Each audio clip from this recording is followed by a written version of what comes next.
Alright. Thank you so much, Madam Juliani Pig. So, thank you sa pag-i-intro po sa atin. So, ngayon po, guys, bilisan na lang po natin. My name is Marlon De Vera.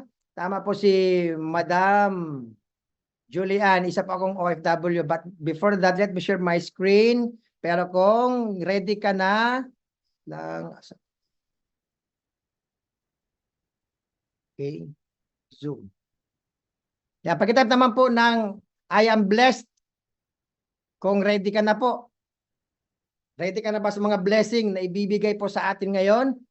Hindi aksidente na nandito ka kasi bagay dito mo po matutungayan at dito ka po mai-inspire sa kwento ng buhay po namin bilang isang umaasin sa tumaangat sa buhay. Alright, so 50 years OFW, musician, vlogger, traditional business owner, six-figure earner, Karachiever, Millionaires Club, and International Local and Travel Qualifier, top 1 ng Technocrat, at top 18, fresh na fresh pa po, top 18 ng Project High, founder ng Technofil Online System. So, paano nga ba ako nagsimula?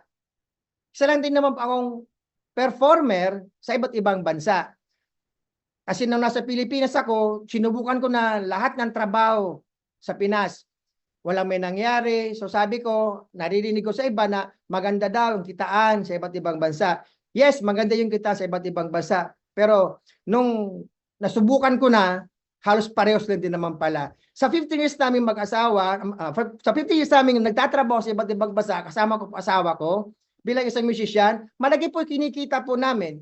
All free, all expenses are paid by the company, by the hotels. Pero ba't wala po sa amin naiipon? Wala kaming naiipon kasi bakit? Same po sa mga kapatid natin na OFW, lalo na po sa especially from Middle East. Ang baba lang po ng kinikita. 11 years po ako sa Middle East, sa Dubai. So, lipat ako ng ibang country, pumunta ako ng China, pumunta ako ng Maldives, pumunta ako ng Japan. So, ganun din po. Kaya naisipan namin mag-asawa, umuwi na lang po ng Pilipinas. Kasi same lang din naman po, trabaho kami ng trabaho, padala kami ng padala, pero sarili namin, wala man lang kami naiipon. So, nung umuwi kami ng Pilipinas, sabi ko sarili ko, kailangan natin mag-traditional business. Kasi, hindi tayo nakakaipo sa iba't ibang bansa. Bakit kami hindi nakakaipo sa iba't ibang bansa? Kasi dalawa lang kami tumatrabaho. Yung kinikita namin, napupunta lang naman po sa mga pamilya po namin. Sa mga kamag-anak po namin na hingi dito, hingi doon. Kami naman, padala ng padala. Kasi po bakit? May inaasahan po kami monthly. Isang beses lang kami sumasahod sa isang buwan, pero halos weekly po kami nagpapadala sa kamag-anak po namin. O, alam ko, FW ka, relate ka po dito. Tama? Kaya, naisipan ko, sabi ko, sige, uwi na lang po kami. Kasi bakit? Yung edad namin, pabante ng pabante. Yung anak namin, palaki ng palaki. Hindi namin nakakasama yung anak namin. So, yun po, nag-decide akong umuwi ng Pilipinas. Pero bago umuwi ng Pilipinas, kami po, sa mga nakapanood ng video na ito, kami po yung nag-viral na OFW, sinorpresa ang kanilang anak na naka-Spider-Man. Sa mga nakapanood po noon, bakit ko ginawa yung video na yon? Para po ma-inspire po kayo na wala naman po talaga sa pag-a-abroad yung pag-aasenso. Nandito lang naman talaga sa Pilipinas. Basta po, kailangan mo lang naman talaga dito yung right opportunity at right community. So, ngayon, mayroon akong nakilalang isang tao. Bago ko nakilala isang taon to, naging vlogger po muna ako sa Pilipinas. Nag-vlog ako sa Pilipinas, may mga nag-viral akong videos. Habang nagbablog ako, nag-traditional business ako. Kasi sabi ko, hindi sapat yung kinikita ko sa vlogging, so kailangan ko mag-put up ng negosyo. Nag-put up ako ng negosyo. Yes, maganda yung negosyo namin. Nakapag-put up ako ng 7 tindahan ng karinderya, and then ito po yung matindi doon. Yung pinuhunan ko po sa traditional business, after 7 months po, nakakaiyak. Kasi po bakit? Giniba po lahat ng pwesto po namin. Hindi po kasi sa amin yung pwesto na yun, yung lupa. Kaya doon na po ako nalugmok. Di ko na alam kung paano ulit makabangon. Yung kinita namin sa 15 years sa iba't ibang bansa, 7 months lang po sa Pilipinas naubos. So, buti na lang po talaga, merong isang taong tumawag sa akin. Ikaw ba si Boy Lada? Sabi ko, yes boss. Nagpapahanap ako ng kilalang vlogger dito sa Bicol para magpaturo. Ngayon po, sabi ko sa kanya, Yes sir, willing akong turuan ka bilang isang vlogger. Pare, paano ka nagba-vlog, paano ka ilang videos? Paturo po sa akin si boss. Ngayon, sabi sa akin ni Boss Joseph Lim, pare, gusto mo bang umasin sa buhay? Sabi ko, oo naman po. Kaso, duda ako sa ganitong industry. Sabi ko, takot ako sa ganito. Takot ako sumuko sa ganito kasi marami na pong nung nasa ibang bansa po kami, marami na po nag-offer po sa amin pero hindi po namin ginagrab. Sabi sa akin, pare, tiwala ka lang muna sa akin. Tiwala ka sa sarili mo. Sabi ko, sige po boss, pero hindi po muna ngayon. Kasi sabi ko, sarado pa yung utak ko rito, pero willing ako. Willing akong sumali. Ang rason ko noon, kasi wala naman talaga akong pera. So sabi ko, boss, wala pa akong pera. Sabi sa akin, alam mo pare, sa mundo natin, lahat tayo pinanganak pare-pareho. Walang damit, walang pagkain, walang pera, walang bahay. Kaso nga lang, pag puro dahilan yung ginagawa, sinasabi mo, walang may mangyayari sa buhay mo. So sabi ko, boss, sige po, gagawan ko po ng paraan. After 1 week po, ginawan ko ng paraan, yung pampuhunan, at ito na po. Ito na yung kapalit ng pampuhunan po namin. Napasama ako sa Project High Community. Dito ko na po naranasan na magkaroon ng time freedom para sa family ko. Nagkaroon ng financial freedom sa family ko. First time ko ma-experience po itong magkaroon ako ng incentive sa Boracay kami, sa El Nido kami, tapos dito po sa 4-star hotel dito sa Bicol, sa Misibis. Dito po sa akin pina-experience ang Project High.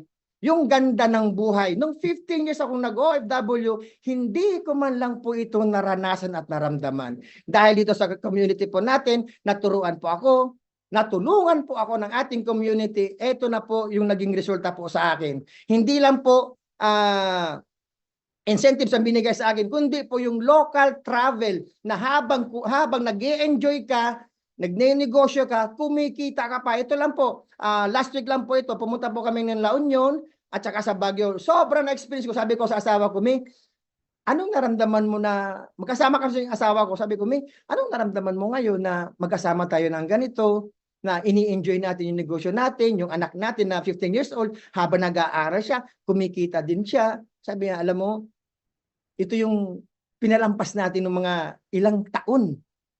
Ilang taon natin pinalampas. Year 2007 po kasi na-invite kami dito.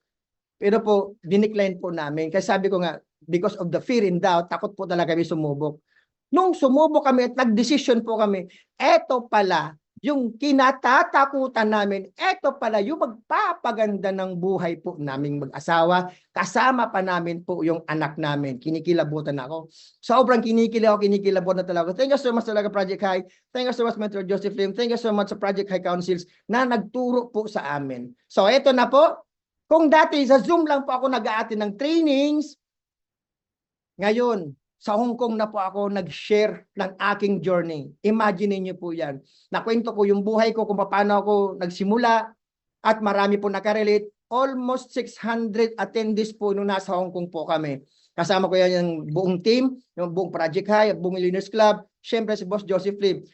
Hindi pa tapos ang 1 taon, 4 na bansa na po yung napuntahan po namin. Hong Kong, Macau, Singapore, and then Penang, Malaysia.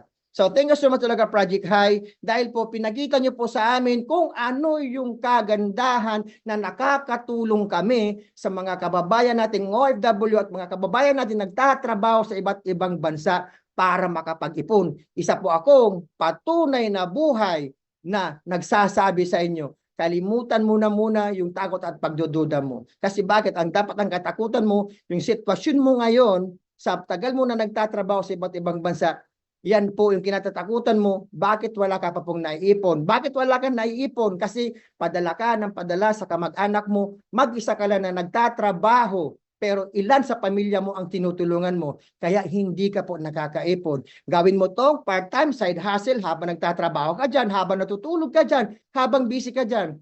Ipaubaya mo na po muna dito sa amin yung negosyo mo, kami na po yung gagawa ng hindi mo kayang gawin. All system are given, proven and tested na po. Ako po, patunay, 4 years na, 4 years ba ako dito sa ating community, at ito po yung magandang resulta po sa akin. Fast forward po tayo, ito na po yung family income po namin. Kung kumikita ako ng milyon, di na pabitin, actually, itong buwan na po, ito lang po recently, kumita na po ako na nasa 3.4 million na po. Imaginein mo, hindi ko po yan kinita sa iba't ibang bansa ng trabaho. Okay? Million ko, plus million ang asawa ko, plus ito rin po yung anak ko na 15 years old. Magwa 1 million na din po yung kinikita niya. Dito ko na rin po naranasan na saan ka nakakakita na bilang isang, dati ko sa tambay, bilang isang OFW, na kumikita ka po ng 6 figure, nabigyan ka pa ng kotse dahil sa magandang resulta mo, tapos mamaya-maya po, I'm sure, mas lalong may inspire ka. Kasi bakit? Meron akong pasabog po sa inyo. So dito ko naranasan na kumita ko ng 219,000 dahil sa Project High. Thank you so much, Project High. And naging top 1 po ako ng consistent po, top 1 po ako dito sa Bicol, sa Technograd community. Top 18 po ako ng buong Project High. And last week po, kumita po ako ng 105,000. Imagine mo, 1 week income. Kumita po ako ng 105,000. Hindi mo to kikitain sa pagtatrabaho sa iba't ibang bansa. I'm sure. Bakit po? Ang dami mong tinutulungan. Then fast forward, eto na po. Eto na yung pinakaregalo ko sa sarili ko na this year, ilalabas ko po ang muscle car ko. Imaginein mo, saan ka makakakita na kumpanya ginawang milyonaryo dahil sumubok, tinanggal ang takot at pagdududa, nakinig, sumunod lang sa mga taong nakagawa na. Ito po yung nangyari po sa amin. I'm so proud and I'm so thankful to Mentor Joseph Lim dahil po, this year po, November birthday po namin mag-asawa, ilalabas po namin itong si Bumblebee ko. Ang tawag ko, pinangalanan ko na po dyan si Hero. Siya yung hero po namin. Nakakaiyak, Isus ko. Basta, yan na po. Abangan nyo na lang po yan. Siyempre, kasabihan, pag gusto mong umasenso sa buhay, makinig ka sa mga taong nakagawa na, sundin mo yung mga pinapagawa nila, lalo na kung may mentor ka, yung may upline ka, kasi po sa pagninegosyo, kapag walang may nag-guide sa'yo, walang may nagme-mentor sa'yo, ubos po yung pera mo. Kaya kailangan po talaga dito, may taong mag-guide sa'yo na nakagawa na. Katulad kasabihan ni Mentor Joseph Lim, gusto ng mentor mo na mag-succeed kasama ka. Kasi po bakit nagawa niya na po. Ngayon naman, kung nahihirapan ka, if the process is hard, it means big things are coming. Kung nahihirapan ka man po ngayon sa mga members na bago pa lang po, normal po sa buhay, normal po sa negosyo, sa umpisa mabagal. Parang sa electric pan yan. Kahit pindutin mo yan ng number 3, dadaan po yan sa mabagal hanggang sa bumilis po yan. So ganun po ako naniwala sa pagninegosyo. Dahil po yung sinabi po sa akin ni Mentor Joseph Lim, yayaman ka. Aasinso ka, nandito kami, tutulungan ka. So ngayon po, pinush ko po yung sarili ko, kaya ito lang, push mo yung sarili mo, nakunin ang pangarap mo dahil kung ano man ang paniniwala mo, yun ang mangyayari sa'yo. Malayo ka na, pero malayo pa. Tayan mo lang ang pangarap mo. Tumaya ka, ibuhos mo na yung, magkano lang naman ng 200,000 na ipupuhunan mo rito. One time, lifetime mo nang mapapakinabangan. Okay? Ibuhos, todo mo na yan. Kasi bakit? Kung ngayon, kung last year problema mo pera, last month problema mo pera, today problema mo pera, pag wala kang ginawang pagbabago, wala mo yung mangyayari sa buhay mo. So change your mindset. Kung ano yung problema mo ngayon, susolusyonan po natin ngayon. Okay po? Ito lang masabi ko po sa inyo, huwag mong hayaan na ibang tao mag-decide para sa iyo. Kung kaya mo naman mag-decide para sa sarili mo. Lakasan mo lang ang loob mo. Sumubo ka sa isang bagay, lalo na kung alam mo na doon ka mas mag-grow. Thank you so much. Back to you, Coach Julian.